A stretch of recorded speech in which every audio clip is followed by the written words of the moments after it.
napansin ko almost how many, mag-1, now, magigil ako sa'yo. Ipigilan niyo ako po kayo niya. Ang problema, mga hinayupak sila, hindi sila tumitilaok. Hello mga mi, bale mag-isimula na naman ako mag-vlog. Hindi ko alam kung vlog ba itong gagawin ko or daily life, pero bala na.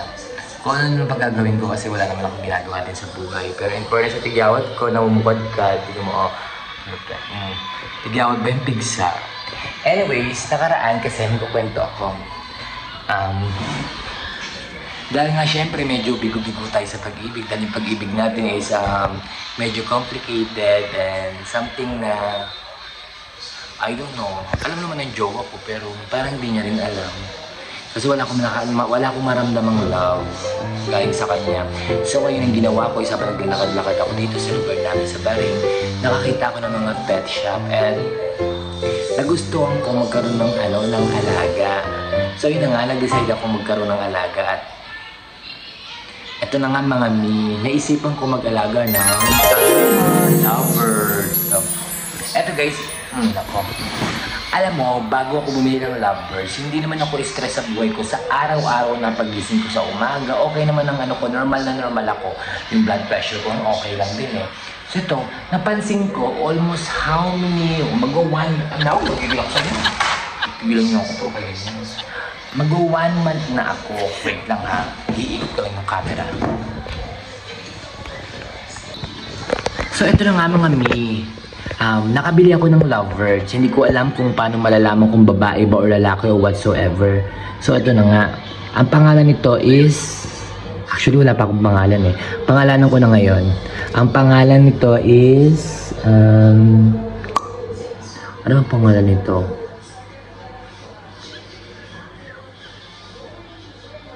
Ito ang pangalan nito, ito piling ko lalaki to, yung maraming kulay. Ang pangalan niya, Kunshu. Ito ang pangalan niya, Mi. Kunshu Mimi. Puki ang ina. Ang gigil ako eh. Alam nyo ba, kaya bumili ako ng mga alagang hayop dito, especially ang birds, kasi ang sarap-sarap ng huni ng ibon. Di ba ibon naman yan, Maya? Tama. Yun. Ang sarap-sarap makarinig na umaga ng ibon kasi nakaka-relax habang nagkakape ka, tapos nagtitik ka ng biscuits, di ba? So maganda nga. Ang problema, mga hinayupak sila, hindi sila tumitilaok. Kahit konting tilaok, hindi nila gawin. Kahit bakla, inaalog-alog ko na o ginagawa nila. Lumilipad-lipad lang sila. Pero konting tilaok, wala silang ginawa. So, anong gagawin ko sa inyo? It makes no sense at all. Oh, shit. English. Yeah, for keeping you here in my house. And napakaraming yung tae dito. Lagay nga ng TV yan eh. Oh, wow, tangina. Halikan sila. Sana all. Nag-iinggit. Anyways, okay naman magkaroon ng alagang hayop. Pero wag naman yung pipe. Hindi ko alam kung tinanggalan ng vocal cord tong dalawang to. O uga. O, diba? Magalikan kayo dyan para malaman natin kung totoong ano kayo. O, lilipad ka pa. Buksan ko na to para ibong may layang lumipad. Anyways guys, habang tumatagal ang vlog ko na to, is dadamihan ko pa yung alaga kong hayop. Susunod bibili naman ako ng mga ibon din na malakas humuni. Alam mo yung tipong antok ka na humuni pa sila. So gano'n lang tayo guys, okay? Ay mga mi, see you next time. Pakilala ko uli ang isang akong halag, Kunshu and then Mimi. Kunshu Mimi, puking ina. Bye, mga mi. Wala akong marinig. Go, make it loud. Make it loud, please. Oh my God. Hindi ka naman pala pipi eh. Louder.